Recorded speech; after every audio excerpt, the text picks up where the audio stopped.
Okay, cool. So let me know here, you guys. Click on that little link that I put in the chat and find your way towards my YouTube channel. It's just Dr. Vulich, okay? And then all I'm going to say is go to the live stream and let me see how many of you guys are showing up. Right now there's 0, but I have both of these feeds working at the same time. We have Zoom and we have YouTube right now. So let me see if you guys can make it over to YouTube. And if you get into the YouTube stream, go ahead. Why don't you just comment or something there, and that'll make sure that you're in there. Okay, cool. You guys made it. Nice. Can you use the live chat in YouTube? I'll show you, for example. Hello. Okay, cool. So I see some people that are arriving to that YouTube live stream. So basically, like as I've said, I'll do this for the convenience of the students, because when I share the recorded lecture on YouTube, you're going to get a full screen of me and you're going to get the live chat archived as well. So we'll just have that platform available to us if it makes anything easier for us. So just know, everybody, that I'd like you to just check into our YouTube live stream. You can keep the Zoom feed running if you want, and there are some students that are going to arrive a few minutes late, so they'll see this. But just let's get everybody that's currently at the Zoom into the YouTube. I see there's 25 participants on Zoom, and I'm just going to give you guys a minute. Yes, you can still use Zoom if you want to, for sure, Michael. No problem with that.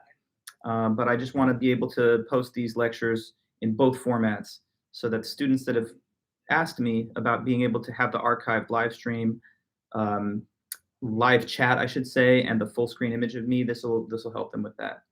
Okay, so far we've got 8 that are in the YouTube live stream. Now, you guys can do both. Just open 2 windows. I mean, if you have an issue with, like you want to do both, please still be in the YouTube live chat, because you're going to only see my comments typed there. Okay, so I'm going to also hit record now on the Zoom meeting, just to have that as a record for people who prefer it or for any reason. Okay, so the Zoom is recording, and I am just addressing everybody on YouTube, but Zoom is still there, okay? And if you want to like talk to me using the camera or the microphone on Zoom, that's fine. All right, so let me just make it clear to everybody that's arriving here.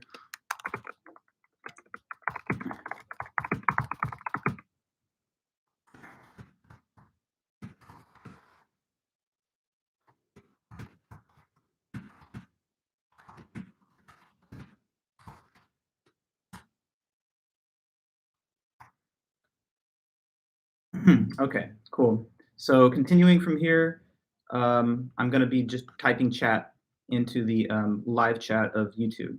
And anybody that's there can simply just look at the live chat and interact by typing in there. So good to see everybody in both platforms. I have both windows open, so I can see you in both. All right, guys, so let's just resume. And by the way, thanks. Most all of you guys have asked for the grades for your first 2 assignments, and I was able to send back the scanned images of those for anybody that wanted them. I like to do it in this personalized way so that I keep a better rapport with each individual student, and also being able to share you scanned images. Sometimes in the past, there's actually been some issues with hacking of Canvas, and professors have lost all their files and stuff, so I do not like to over-rely on it. That's why I prefer to just keep my own physical and electronic records, and just to be in close contact with students throughout the semester. So anyway, most all have checked for their grade, but if you haven't, please do, and I'll simply give you 5 points of extra credit for sending me your grade request. Okay then, guys, so the plan then today is we're going to try and get through more of the topics in chapter 4. We hadn't yet really started with chapter 4, but today we're going to try and have a crash course through most of it, and if there's a little bit left over for Tuesday, we'll finish it then.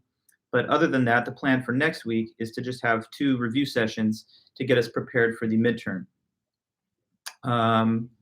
Yes, so Lisa and others are asking me this question, if they can leave the Zoom if they're already on YouTube. Yes, feel free to leave the Zoom meeting if you don't want to use it, if it's causing buffering problems, or if your computer is getting a little bit overloaded by having 2 windows, that's fine.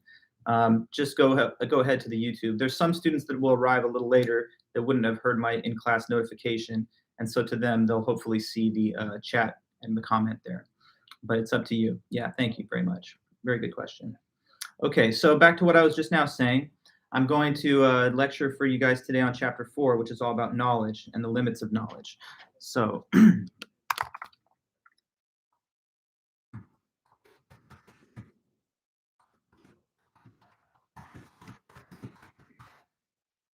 chapter 4, knowledge and its limits. So, I'm actually very interested in this topic. It's kind of one of those things that I've focused on a lot as a graduate student. So my specialization in philosophy is actually the theory of knowledge, which they call epistemology. So even though I like all the topics, logic, ethics, media analysis, philosophy of language, I think this is some of my most fond and some of my most favorite stuff in philosophy. So anyway, knowledge and the limits of it. In some of the opening parts of these different chapters in the book, the textbook editor uses some real life examples to try and give a sense of the relevance and value of critical thinking for people. And so, like in the beginning of chapter 1, it was all about the famous social psychology experiments, Zimbardo, Milgram. At the beginning of chapter 3, it was all about the Benghazi scandal and how miscommunication might have facilitated a worse outcome there. And so now in the beginning of chapter 4, there's a couple of examples mentioned in the book about some famous cases of medical error, medical mistakes, and how those mistakes could have been prevented if people hadn't made these sort of cognitive and perceptual errors in judgment. So let me open the book on that and I'll talk to you about it.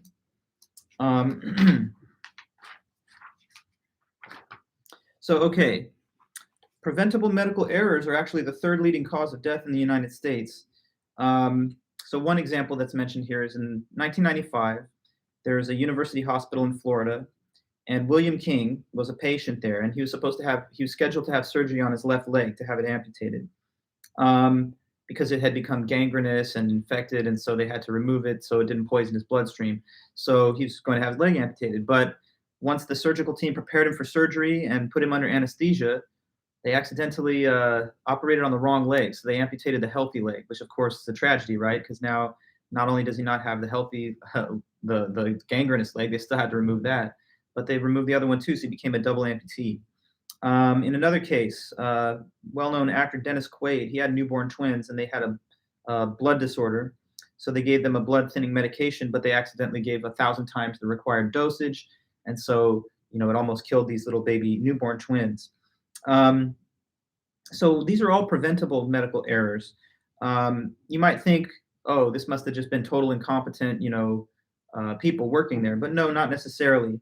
It just reminds us that even highly trained professionals in fields where there's a lot at stake can make mental mistakes. And that means that we all can make mistakes. So we have to be aware of the fact that as human beings, we have the capacity to make errors in judgment, errors in the way that we perceive things. And so good critical thinking requires that we be able to evaluate carefully our own tendency to make mental mistakes or cognitive errors in judgment so that we just avoid jumping to the wrong conclusions. And that helps a person to evaluate any given situation that they may find in life. So we're going to learn a little bit about the nature and limits of human knowledge in this chapter. We'll distinguish different views about where most of our knowledge comes from. We'll talk about what different types of evidence are. And then we'll also look at how to do research, how to evaluate the views of experts, so-called. And then also we'll talk about how there are different kinds of cognitive and perceptual errors and social errors that prevent us from making good judgments sometimes. Okay, so that's kind of the scope and the aim of this lesson on chapter 4. So obviously, probably the best place to start is with just the basic definition of knowledge itself. And so once again, if anybody's in the Zoom meeting and they didn't hear me earlier, I'm doing a dual platform thing and I'm on YouTube as well. So these comments that I'm typing, I'm going to type in our YouTube live stream. So you'll see them there. But anyway, the definition of knowledge.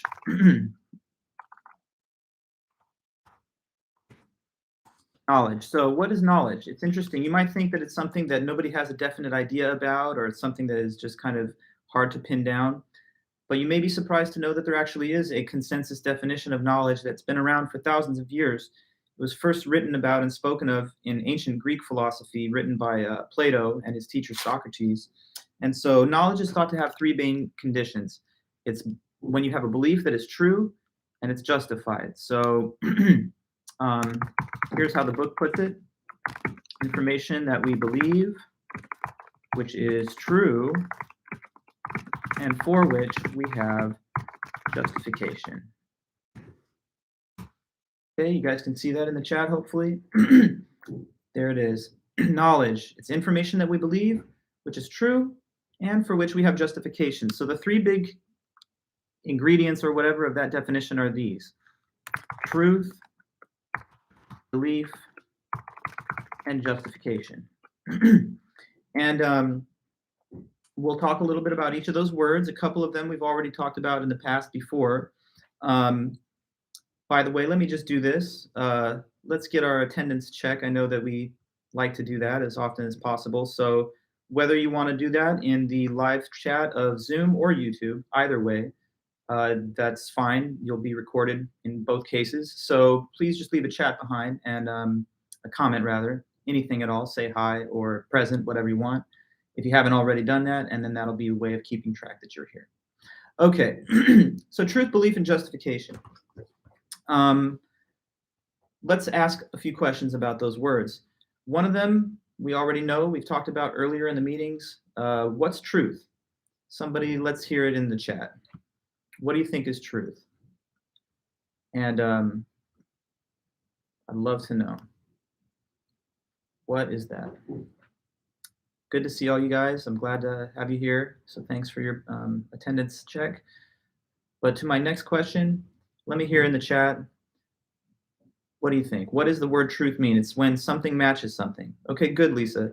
Something is true if it matches the facts of reality. So it's when what the statement says matches the facts of reality. So like if I say to you right now that I'm wearing glasses, that's true. You know, there they are on my head. But if I say that I'm wearing a hat, that's false. Okay, so there's two statements I just made, but one of them is out of line with reality, the one that says I have a hat on, and the other one matches the reality. So a true statement is one that matches the objective facts. Next, what's a belief? Let's ask that one again. Let me know, what's belief?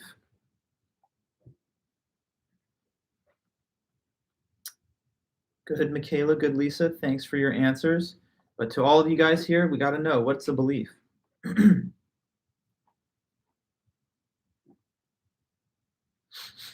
Somebody knows it. It relates to truth, but I got to hold off for you to tell me. So what does it mean for a person to believe something? Okay, good, Michaela. It's when someone thinks that something is true, okay? So like a belief is up to you. It's what you think is true. If a person thinks, for example, that God exists, then they believe in God. If a person thinks that there's no such thing, then they don't believe in God, right? So it's what you think is true. Say that you believe that your partner is cheating on you, then you think that that's really happening. So the statement, they're cheating on me, you think it's correct. If you don't think so or whatever, you would never think they would do that, then you'd say, I don't believe that statement to be a fact. Okay, so beliefs are what you think to be true. And of course, you could be incorrect sometimes about what you think is true, right? Like maybe you took a test and you filled in the wrong bubble. So obviously in that case, you got the wrong answer, but you thought it was correct, okay? Anyway, one more thing is justification. And I know that's one that we haven't necessarily covered yet. Does anybody even have a guess what justification could mean? What do you think? So to say I have a justified belief, what do you think the difference is between it being justified versus being unjustified? Any guesses? It's okay to guess. Maybe the word gives you a hint. Okay, Michaela, that's right, to have evidence for the belief. So let me add that definition here, justification. So it is having good evidence or reasons to support one's belief.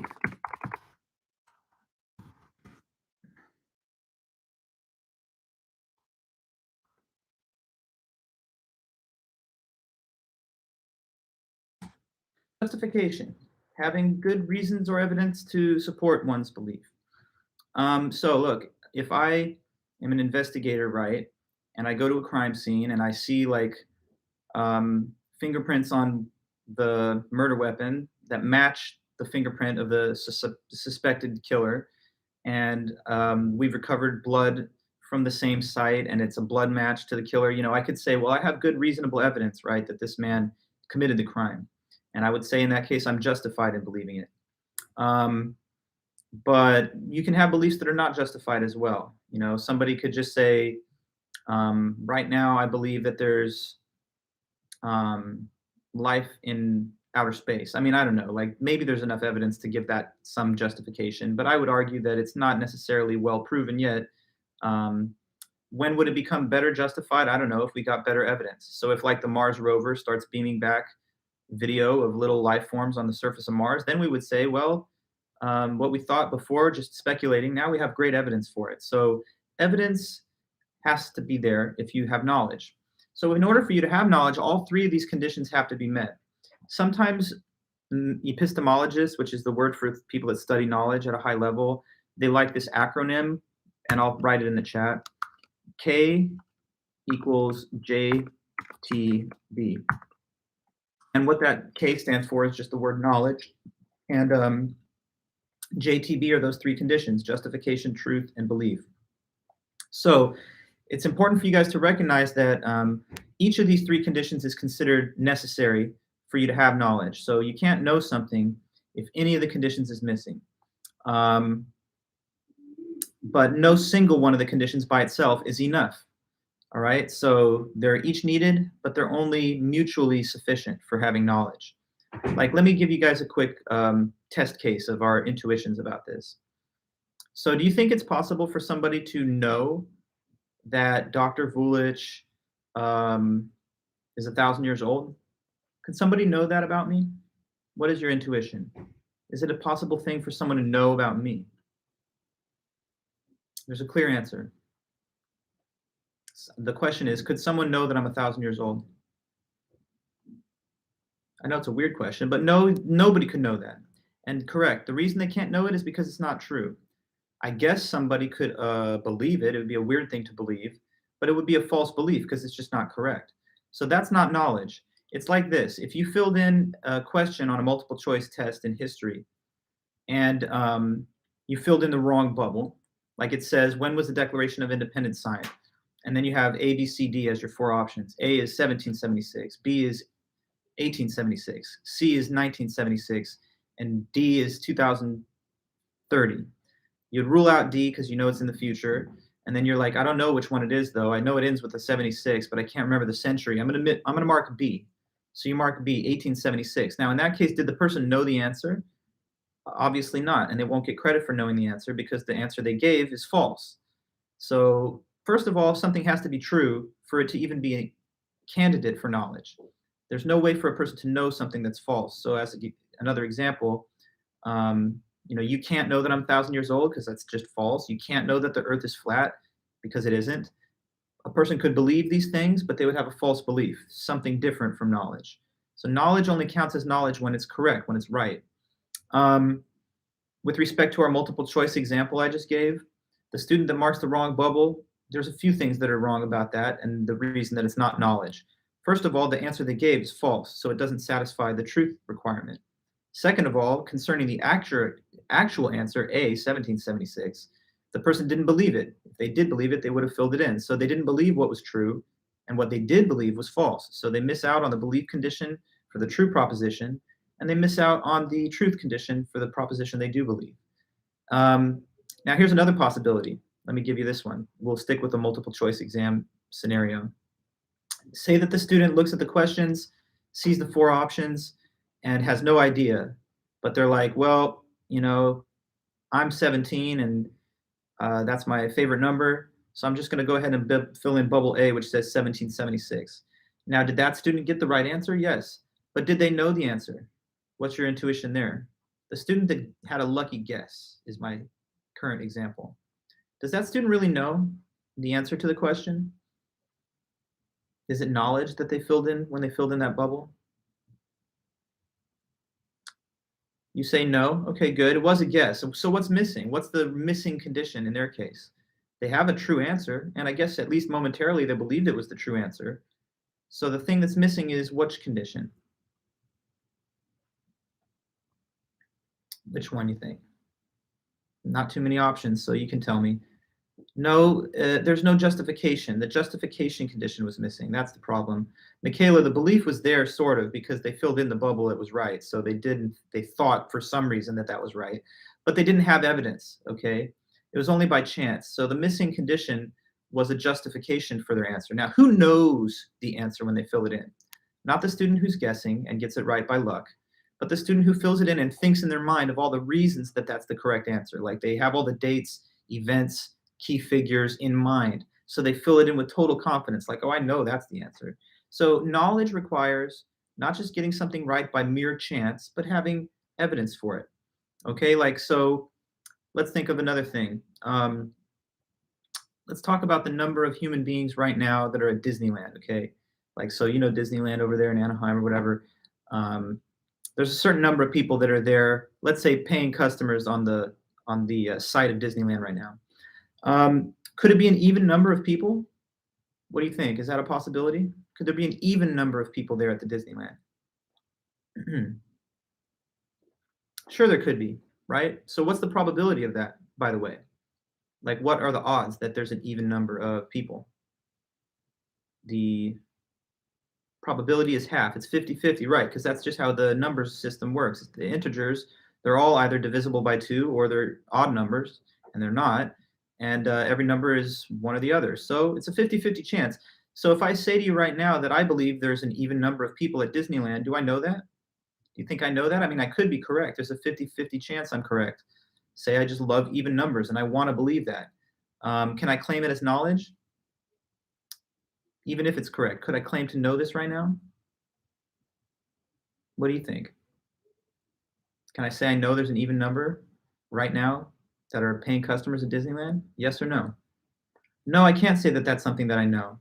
And the reason that I cannot say it is for the simple reason that I don't have what? I don't have evidence for it.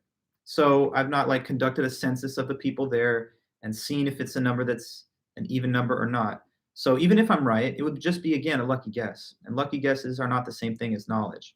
So anyway, though, I hope that makes some decent sense. When you know something, you think it's true, but that's not enough because it actually has to be true. And then on top of it being true and you think so, you have to have at least some kind of reasonable support to back it up. So I don't know, I would think of a lot of things that we can claim to be knowledge, you know, like the earth is round. I mean, I think it is. It truly is. And then, by the way, there's ample evidence you could take from just satellite photos of the planet Earth or any number of other facts. So having knowledge requires all three. If you know right now that that I'm wearing glasses, then I think it's because you see them, so you believe that I am, and it is true. This is not a hologram, right? It's real. And the evidence is simply your perception. So that's how knowledge works. When you think things are true, and they really are, and you have evidence for them. But if any single condition is missing, like it's not true, or you don't believe it, even though it is true, or, for example, you have no reasons to think so, then that's not really evidence. If the juror is biased, and they see the defendant walk in and they just take a look at their physical appearance and they say, whatever, that type of person must be guilty. They don't actually know they're guilty, even though they might be. They would need to at least hear the presentation of evidence to have something to support their belief with. Otherwise, we'd claim they just have an opinion, but it's not knowledge yet. Okay, guys, so very good.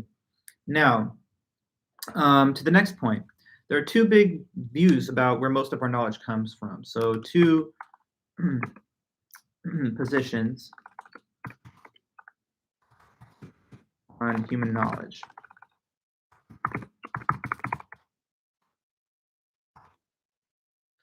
Two positions on human knowledge. So there's these two different schools of thought about where most of our knowledge comes from, and they've been well discussed in philosophy throughout history. So these two different camps are empiricism and rationalism. Let me talk to you about those.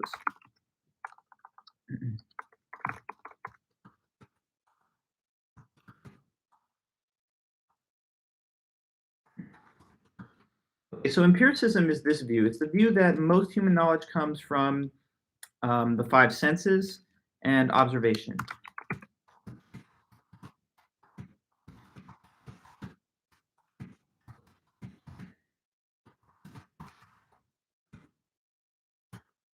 See the definition there? Hopefully, it's in the YouTube live chat.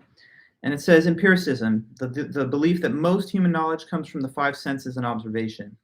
So with knowledge, some people think that most of it comes from those types of sources. Now, what are the five senses? You may remember it's sight, taste, touch, hearing, and smell. So the way we perceive the world is using our sense organs, the eyes to see, the nose to smell, ears to hear, and etc. Um, and some people, which are called empiricists, believe that that's where most of our knowledge comes from. Uh, the word empirical evidence refers to this concept. As an example, everybody, do we know that dinosaurs ever existed? Let us ask this question and give me your answer real quick in the chat. Is that safe to say that we know there were dinosaurs? Don't overthink it, guys. I would say it's a pretty clear answer, but let me know.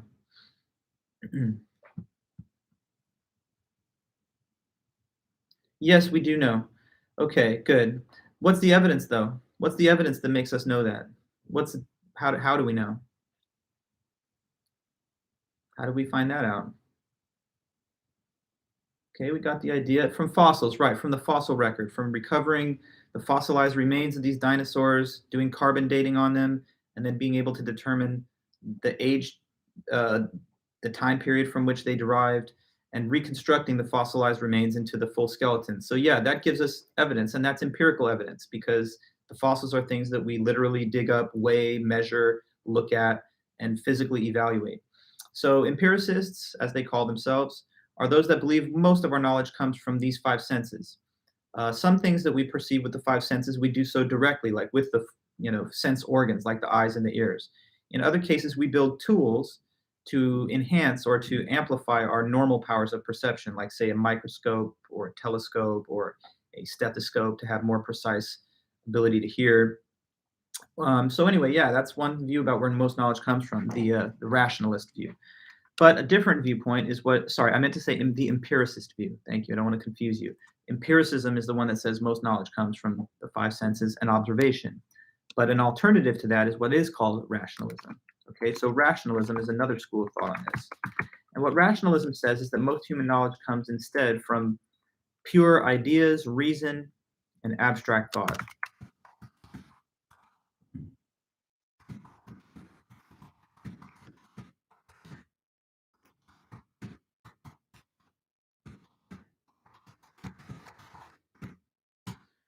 Okay, hopefully that's clear and you can see it there in the chat. The definition is rationalism. Most human knowledge comes from reason, ideas, and abstract thinking.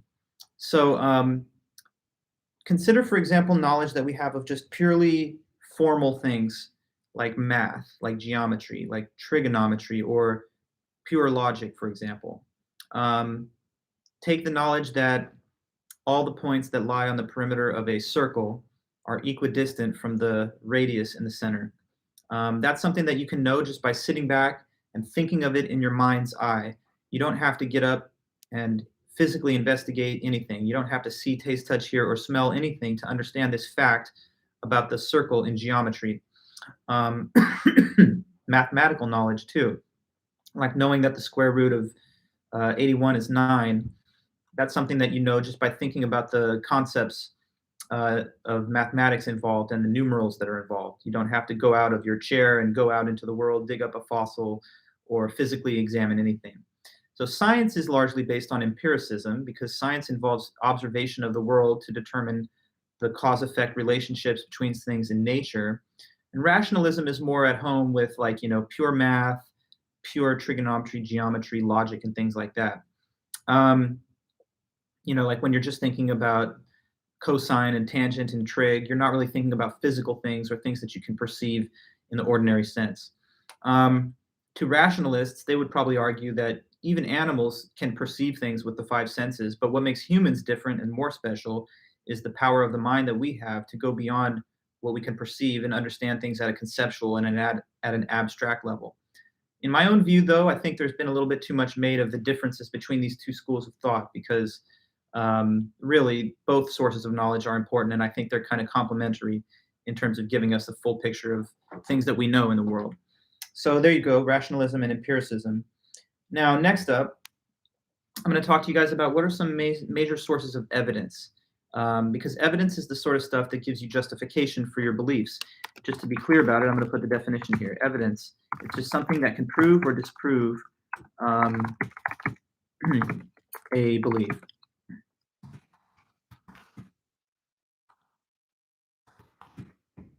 I'll just say something that can prove or disprove something else.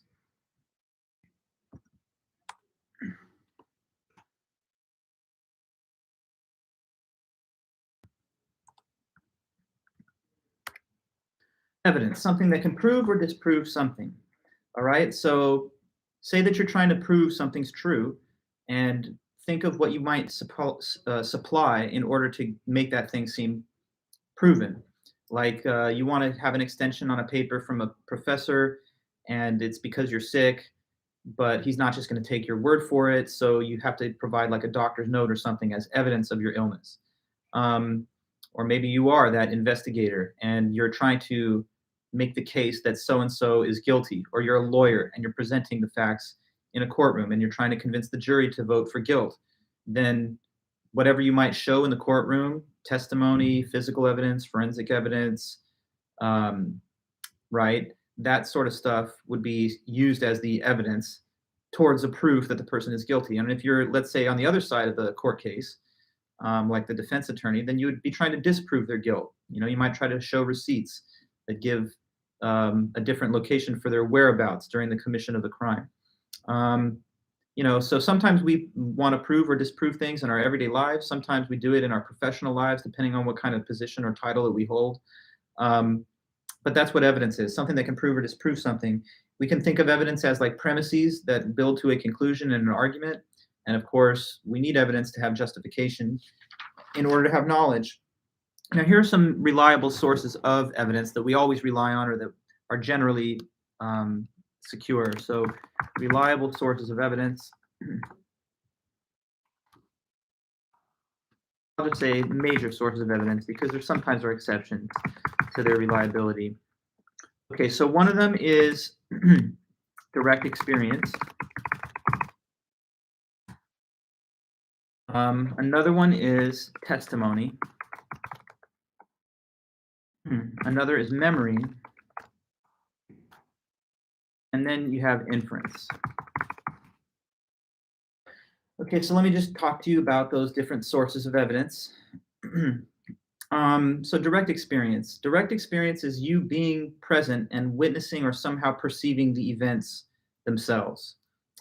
So like if you witnessed the murder, then your evidence that it happened would just be that you saw it yourself. You'd be the person that witnessed it, who saw it, and therefore that experience is very clear evidence towards that fact.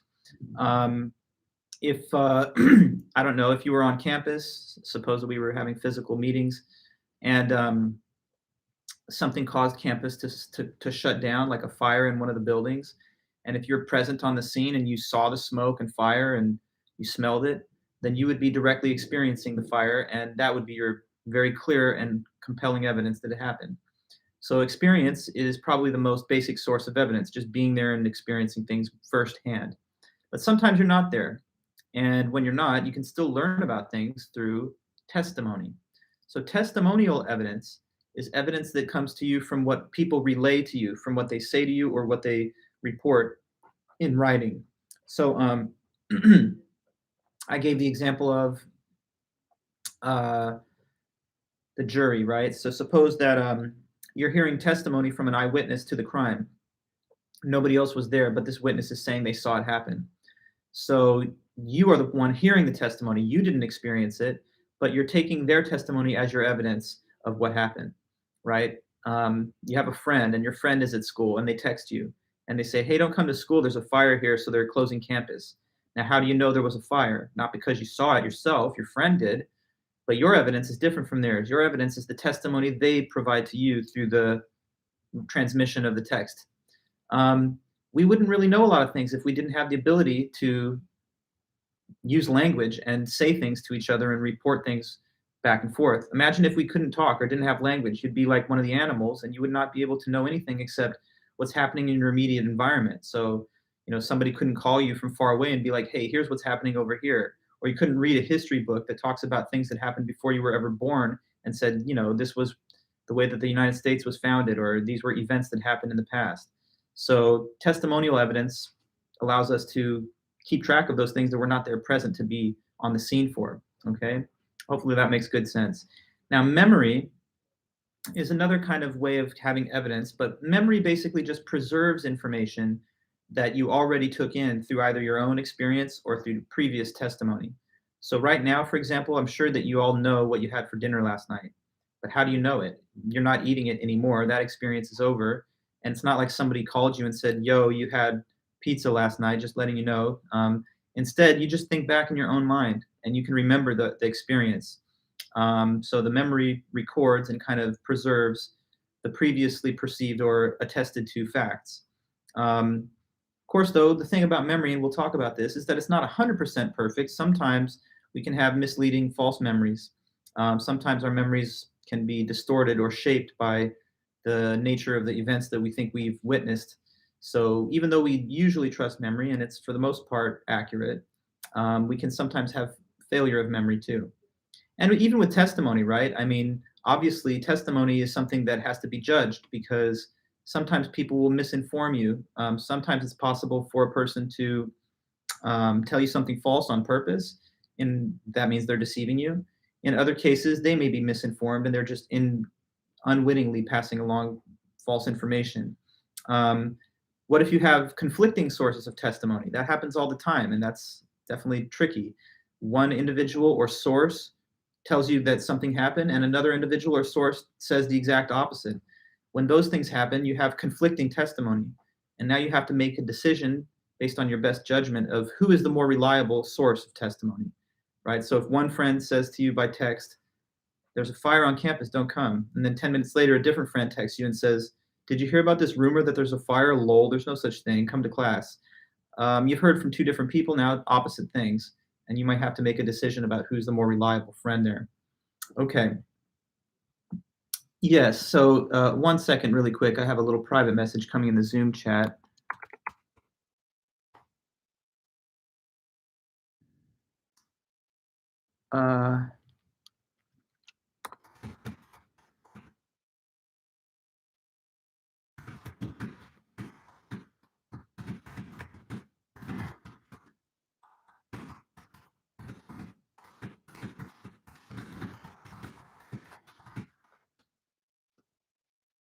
Okay, so I just had a little direct message coming into the other Zoom meeting. Some people are still there, just using that for that functionality, which is, I think, a good thing. Okay, so yes, back to what I was saying, testimony. And then inference, last thing.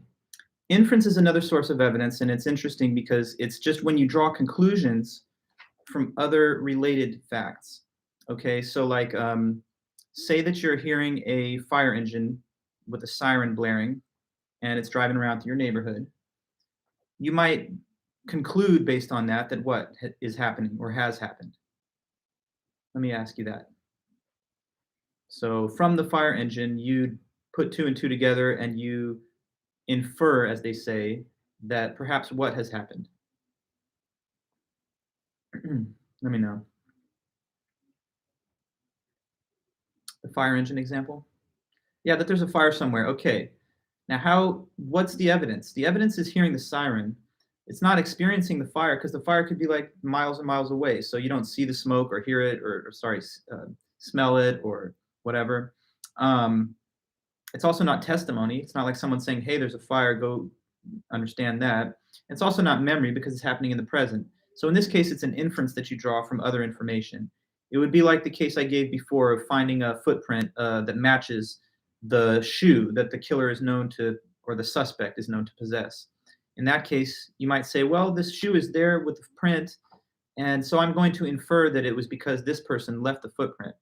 That's another example of not having experienced the person laying down the foot mark, nor having testimony, nor memory, but just inferring it.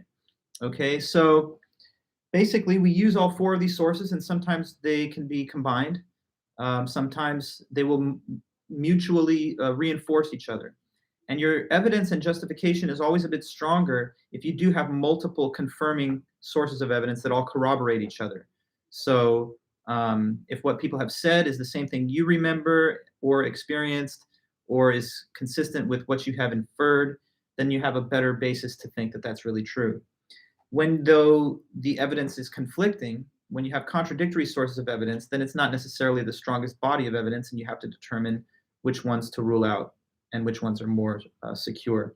Okay, so just a little discussion of different sources of evidence there.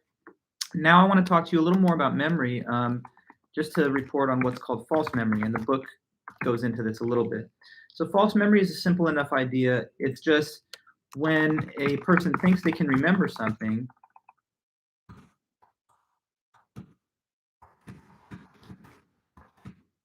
when a person thinks that they have a memory of something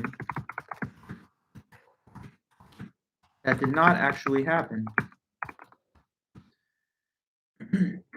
So it's like it's a apparent memory, but it's not a real memory because it's false.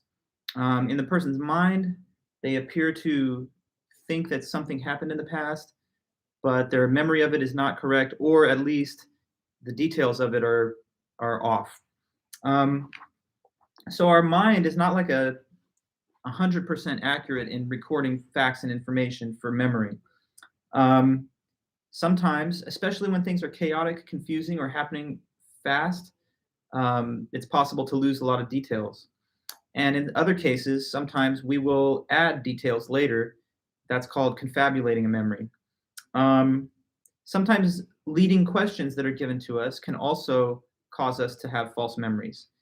It's been said that sometimes when police or lawyers or investigators ask leading questions, they can induce false memories on the interview subject. There's a famous case of this back in the late 80s, early 90s, where there was like a little elementary school, kindergarten really, and a rumor had developed that there was some kind of sexual abuse of the teachers to the students, which didn't really happen.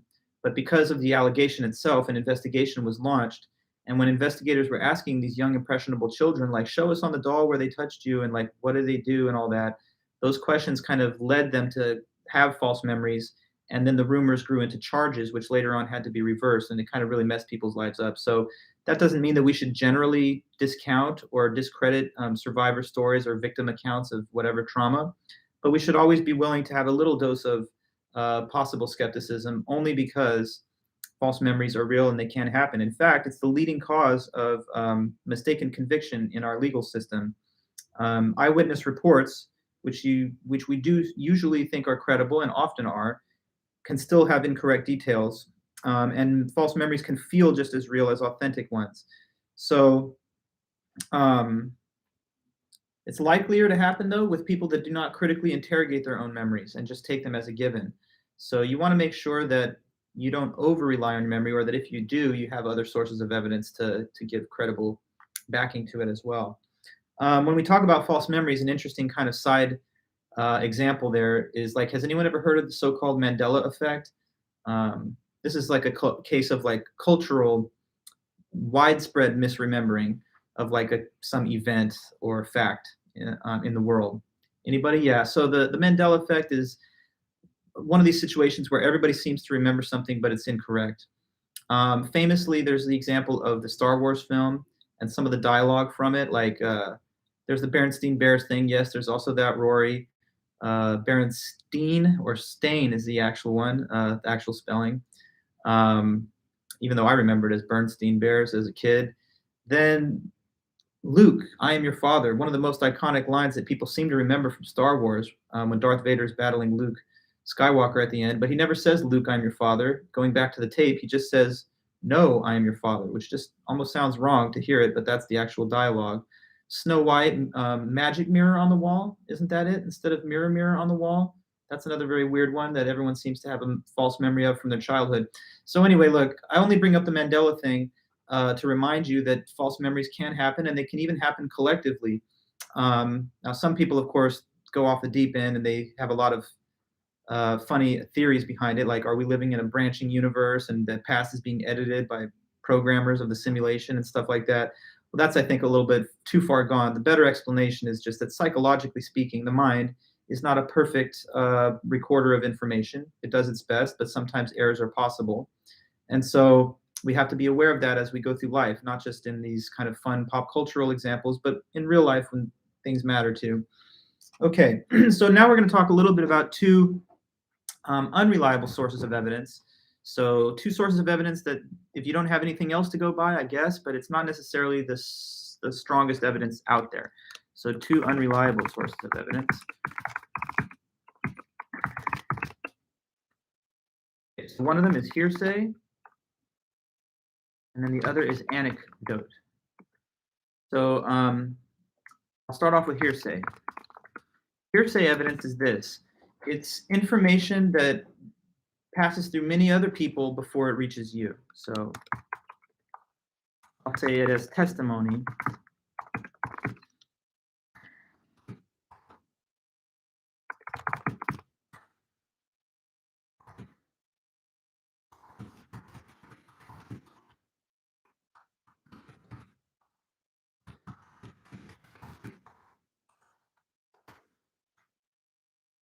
Hearsay.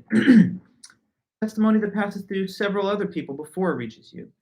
So it's like he said, she said, they said, and then finally it came to you.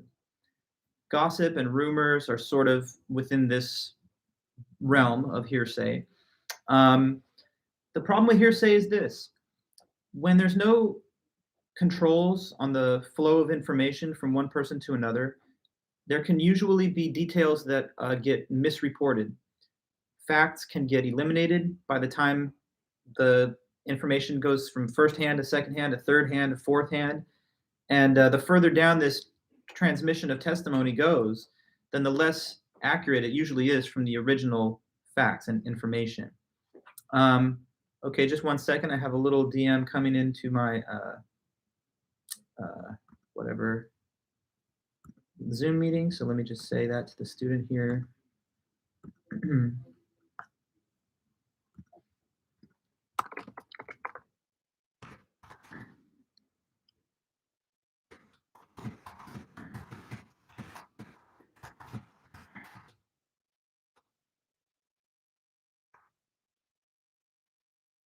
Okay. Well, just getting that cleared away, no problem. So yeah, hearsay. It's information that passes through several people before it reaches you. And I was just trying to tell you that the information, when it passes through several people, it can get distorted. Some facts can get eliminated and other things can get added in. And so by the time you're like hearing fourth or fifth hand information, you might not be getting the accurate information anymore. Has anybody ever heard of the telephone game? Sometimes this game is mentioned when hearsay is discussed. Yes, it is. So you're right on topic, Daisy. Yeah, it's like the telephone game. This is a game that people sometimes play to show how information can change, even within a sort of small group.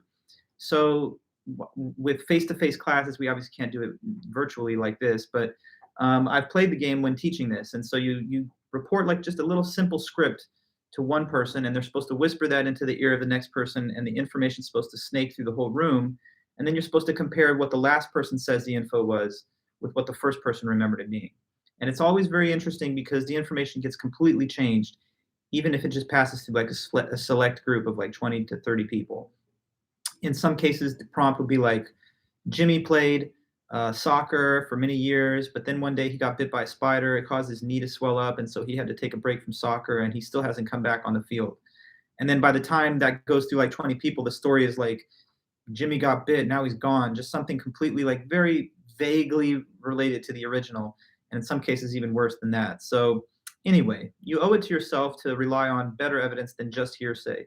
If it's the only evidence available, then maybe it's something to go on, but oftentimes it's going to be contradicted. And then, okay, anecdotal evidence. So here's what anecdotal evidence is. Anecdotal evidence is evidence that is based on just one person's personal experience.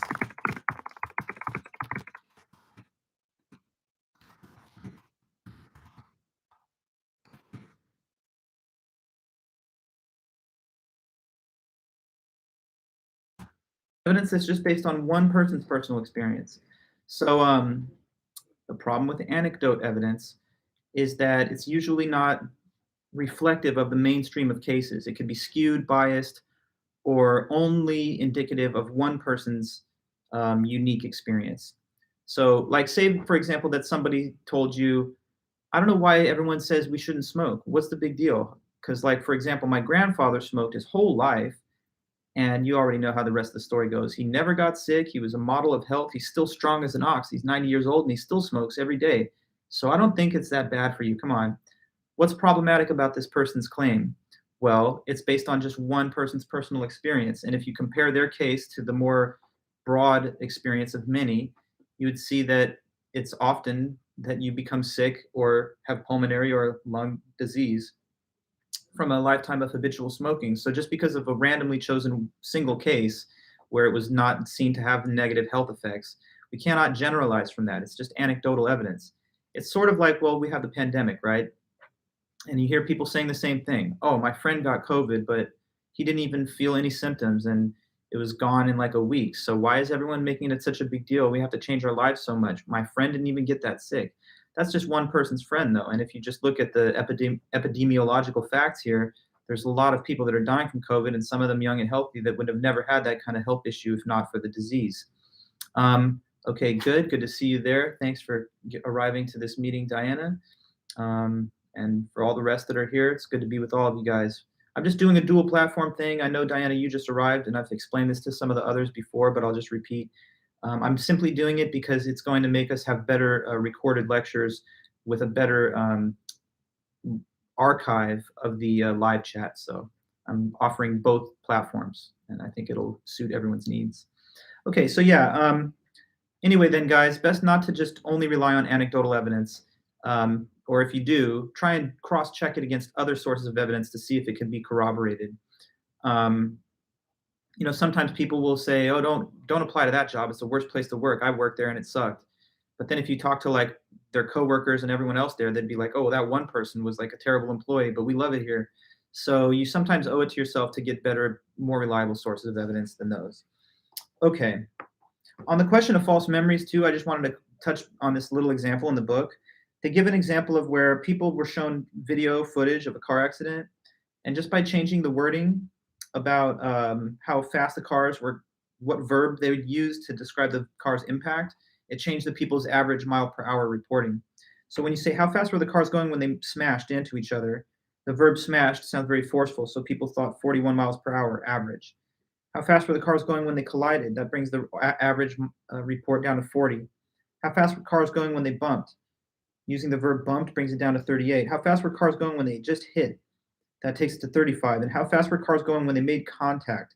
So as the verb becomes less forceful in its rhetorical force, the average reported mileage per hour goes all the way from 42 to 32 miles per hour, almost a change of 25%. And it's not because it's a different video, it's because of the leading language that is given in the survey question. So that's a way of thinking about how our false memories can be shaped by the way questions are asked. Okay, so we go ahead then to the next. The next part of chapter 4 talks about experts and how you can judge the credibility of experts. A good source of information and evidence is to be able to talk to an expert and hear their testimony. And if expert testimony contradicts some anecdotal evidence or hearsay, then you should probably prioritize the expert's account over what you've heard anecdotally or through the grapevine, through rumors. The problem, though, is not all experts are created equal, and some are more worthy of our rational deference than others. So the book offers us a little system by which you can measure the credibility of an expert that you're interacting with. So 4 factors to consider about so-called experts.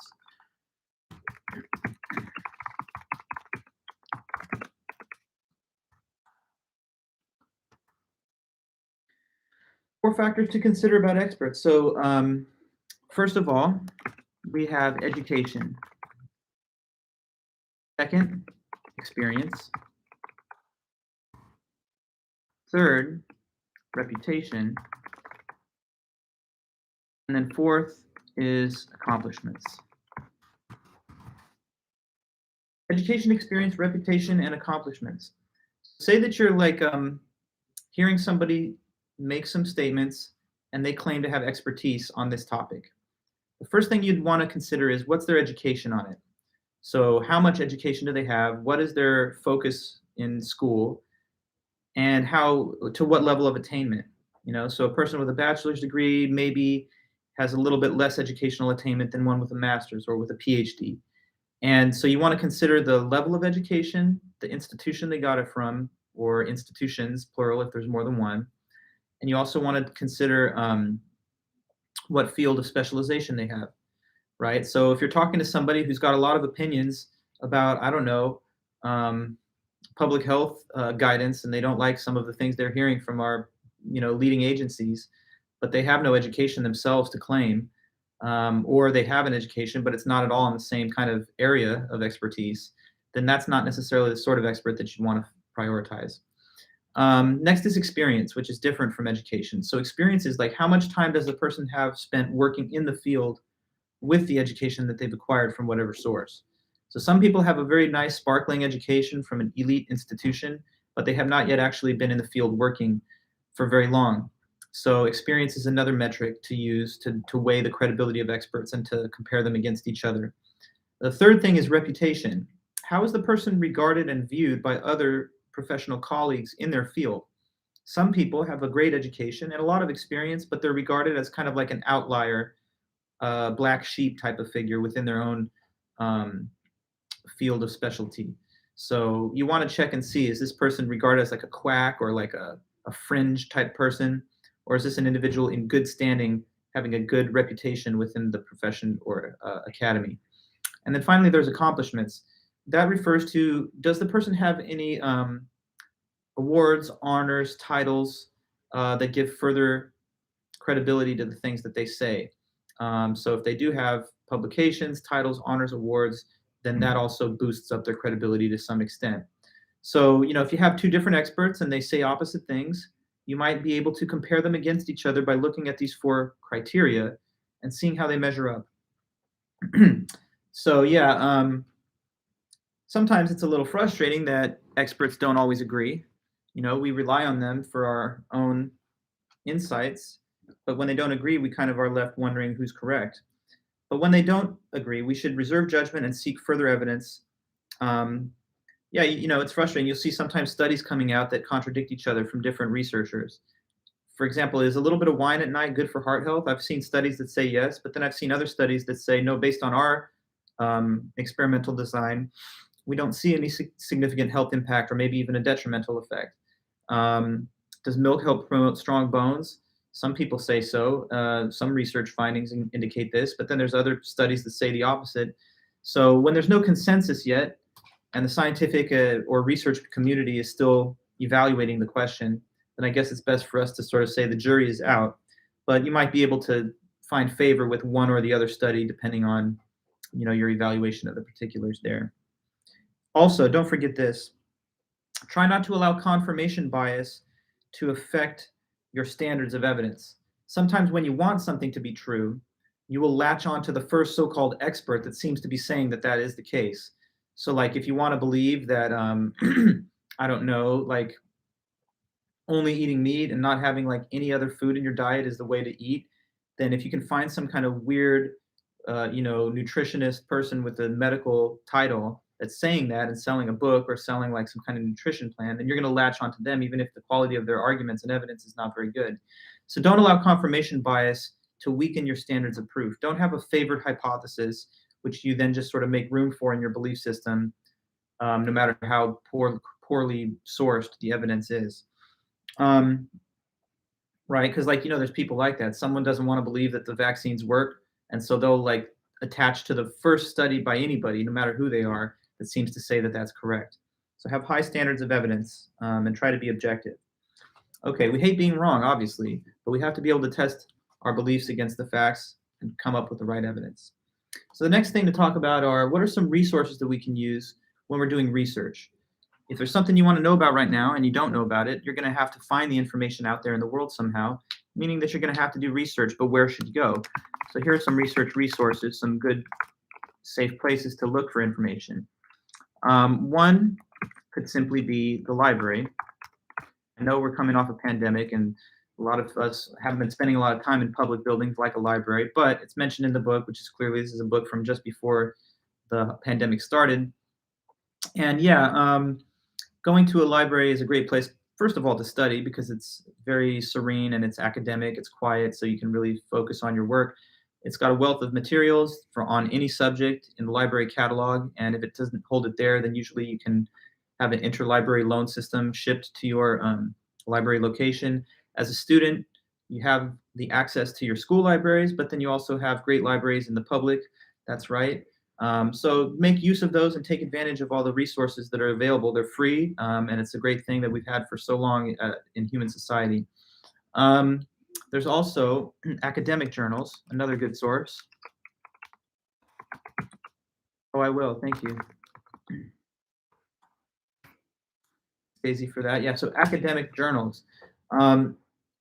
Academic journals are written by professionals that specialize on a given topic, and there's academic journals for almost every topic in the academy.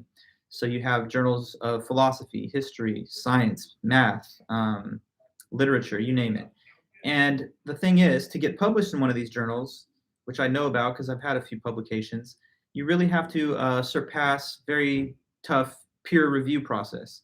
So they don't just admit most essays or articles that are submitted. There's a very high rejection rate. And so what that means is that if you pass through the gauntlet of peer review and you get past those referees and they accept your paper, then those are usually vetted and thoroughly scrutinized so that they're the highest quality research that's out there. So you cannot go wrong by looking into academic journals, but I will say, to be fair, that they're sometimes a little intimidating and high level. You know, they're written for an audience of fellow specialists. So sometimes it's hard for a person that's just getting their feet wet on a topic to dive right into the tough academic journals. But if you're willing to take a little academic challenge on, then I would say that's a great place to review material. And some of these are available for request at libraries. Sometimes they're available online. I've noticed that some journals have a paywall, which requires like a subscription before you can access their content. That's not great. I prefer it to be open access myself because I think knowledge should just be publicly available. But anyway, if you have access to those are great sources of info too. Another place to go for research are government documents.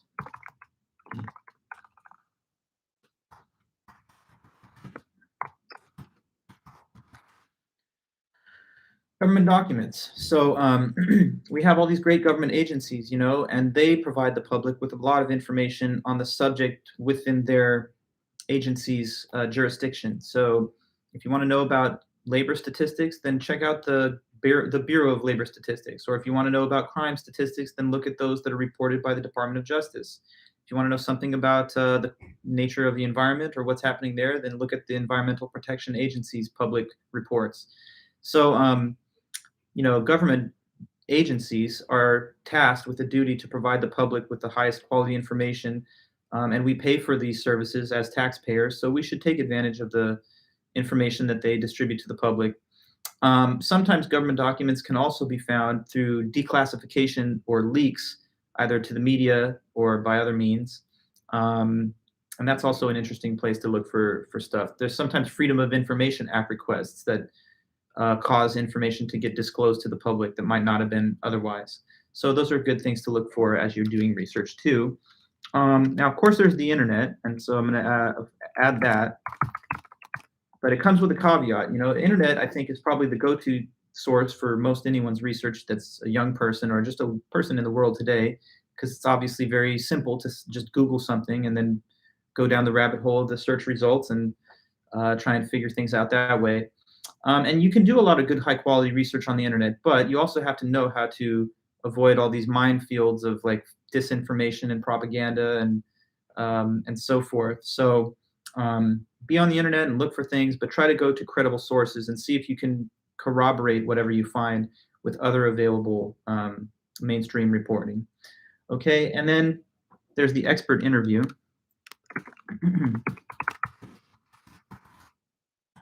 Okay, so like we've said, experts know a lot about the subject that they specialize in. And so if you have access to experts, and by the way, as college students, you know, I guess by definition you do, because the professors in your various classes are at least somewhat expert in the discipline that they teach.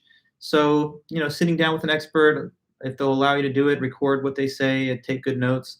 And that's another great place to find facts for research. And one more thing that the book mentions is like the dictionary or encyclopedia. I thought that wasn't maybe the strongest thing they could have included, but you know, fair enough. If you're doing research on a very small topic, maybe just the meaning of a word or small fact, then that's a fair place to look as well. So anyway, when you find information from any of these different sources, you still have to kind of vet it to see how credible it is. And the textbook gives us this 5-point way to evaluate a piece of information that you get from either of these research sources. Now, it's an acronym that's kind of, I think they're trying to be a little funny. So it's an awkwardly titled CRAP test, CRAAP. And each of the letters in the acronym stands for a different way to evaluate info that you find. So let me go over the 5 letters and what they stand for. So C is for currency. And currency just refers to how current the information is. Okay, so currency not in the like sense of money currency, but rather currency in the sense of current, like current events. So information that you find is usually a little bit better for research purposes if it's more up to date and current, as they say. If you're like trying to research, I don't know, the climate, and you have weather reports from the 1950s, and you say, look, there's no evidence that the weather got any hotter from 1950 to 1960, and so I just don't know if there's really any such thing as global warming. Well, that information is too out of date to really report on the current day situation, because the global temperatures and sea level increase has really spiked up in the second half of the 20th century, and especially now in the beginning of the 21st. So that would be information to use, but it would be out of date. Sometimes people link to articles in social media trying to make an argument, but these are articles from the past that don't speak to the current facts. So more current information is usually better, unless, of course, you're trying to research something from primary sources during a historical period, right? Now, next is R, and that's just for relevance.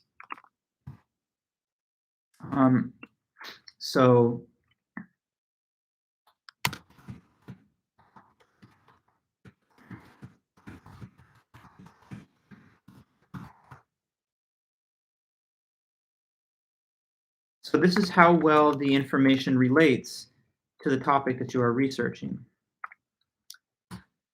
So, whatever you're researching, the information you find at least has to be relevant to your topic. If it's not, then it's not good facts or information to use. Say that somebody's looking at the fact that we've had more intense hurricanes over the last 20 years and during hurricane season, so they become more of them, they become more violent, etc. And so they're looking into divorce rates over the time period that they're looking at, and they see, oh yeah, divorce rates have steadily increased at the same time that the hurricanes have gotten worse. I think there's some kind of causal link between these two things. More hurricanes, maybe because people are getting divorced too much. But those two things are totally unrelated, and there's no way that one can make a contribution to the other. One is a meteorological fact about weather, and the other is a sociological fact about people getting together and breaking up. So, you got to at least make sure that the information you use is on topic. That's almost should go without saying, but you'd be surprised how people sometimes do conduct their research without these, guidance. And so the next thing would be this, the first letter A for authority.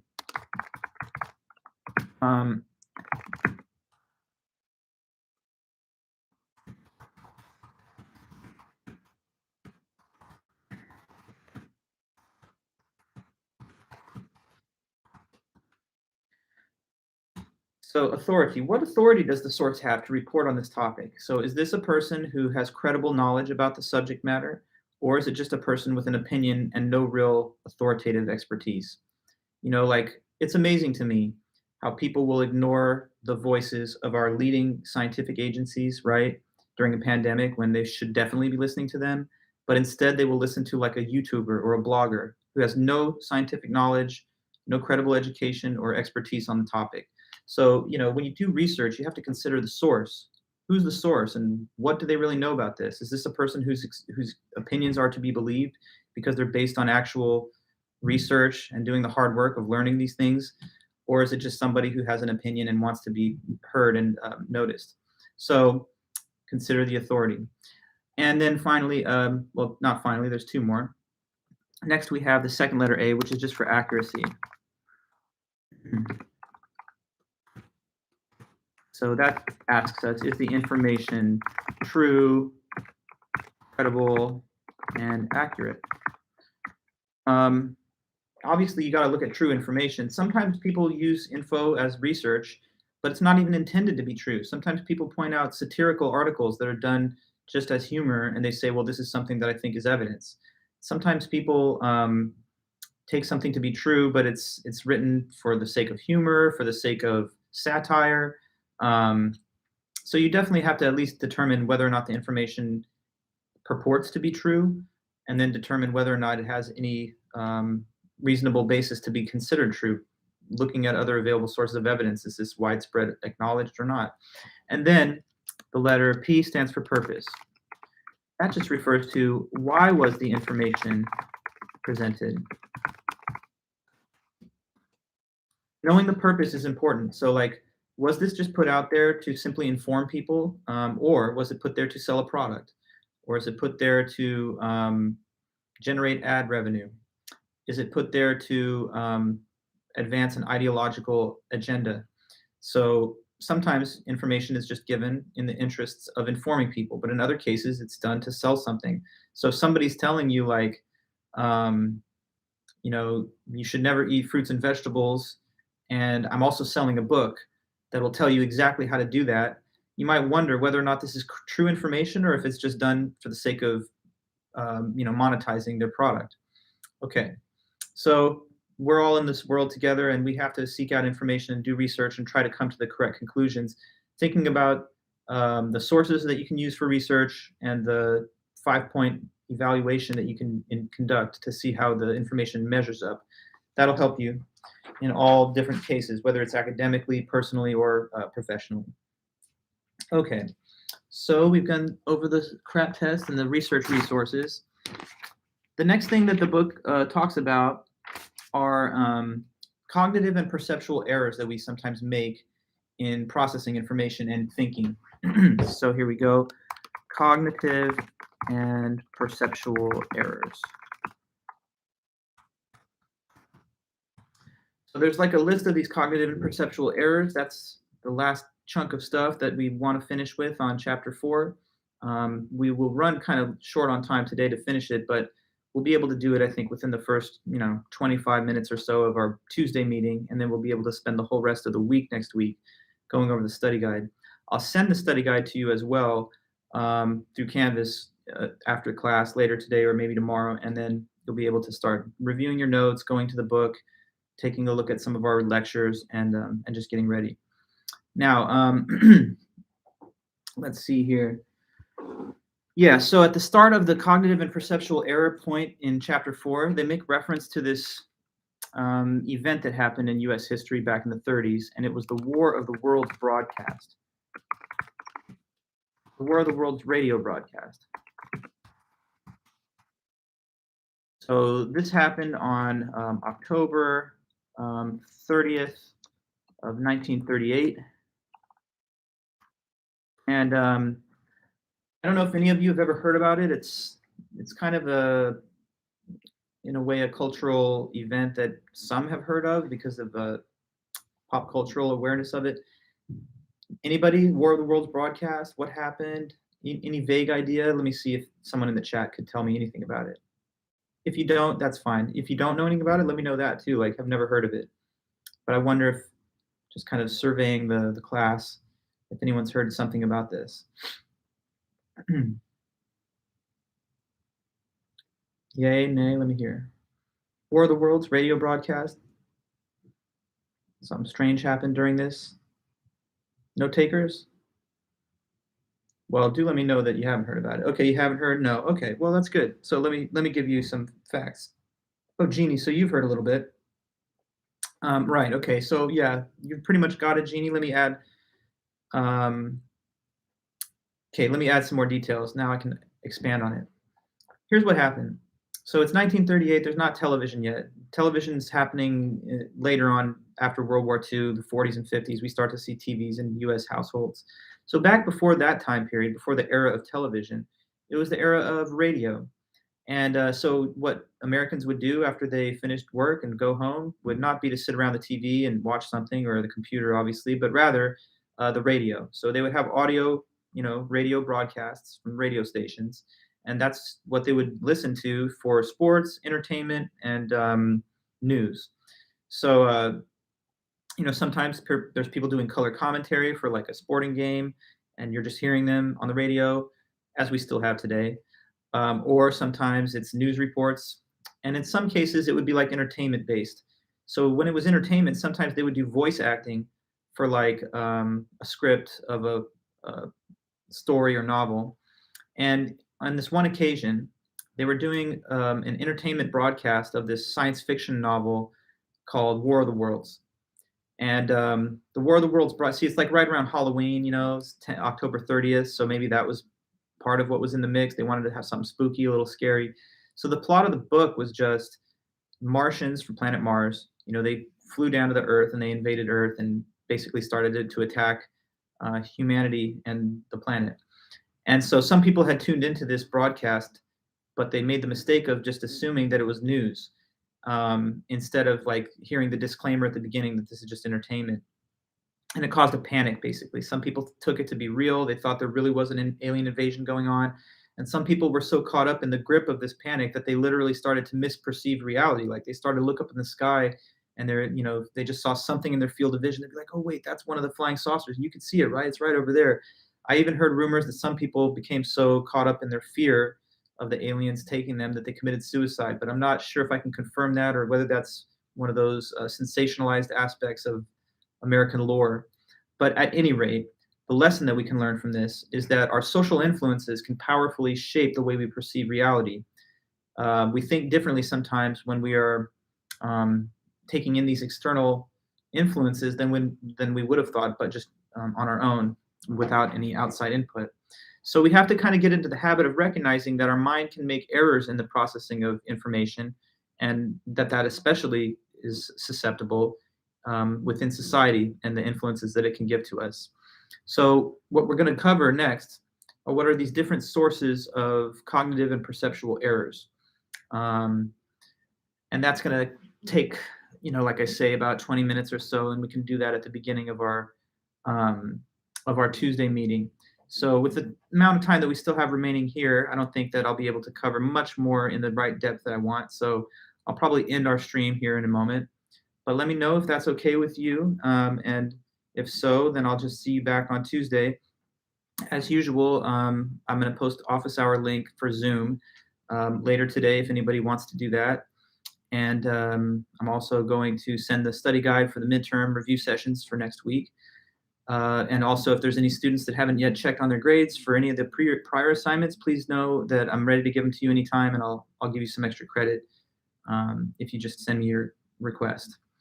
Okay, so thanks, Lisa, and everybody else. Let me just see you guys say goodbye in the chat before I end the 2 live streams. So I'm going to close them one by one, starting with the YouTube and then the Zoom. Okay, thanks so much, everybody. And if you need anything, just don't be hesitant to email me and let me know. Okay, then I'll see you guys soon then. Take it easy. Bye-bye. Have a good weekend. So YouTube is closed.